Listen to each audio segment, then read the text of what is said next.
Сонымен Хадиша анамыздың жайлап ой кете бастады ғой.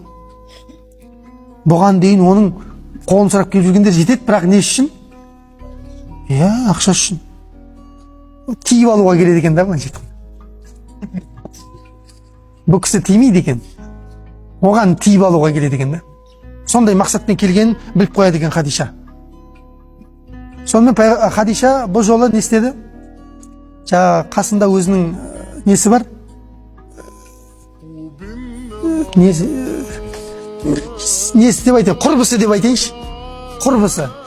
Нафиса бинт Мунаббих деген. Нафиса деген. Анау әйел адам өз сыймайды ғой ішіне, біреу айту керек, құрбысын айтады. Сонымен құрбысы айтады ғой, Хадиша, онда мен барып айтайын да дейді. Айтып көрейін бар. Ұялады басында Хадиша. Қалай болады екен деген сияқты.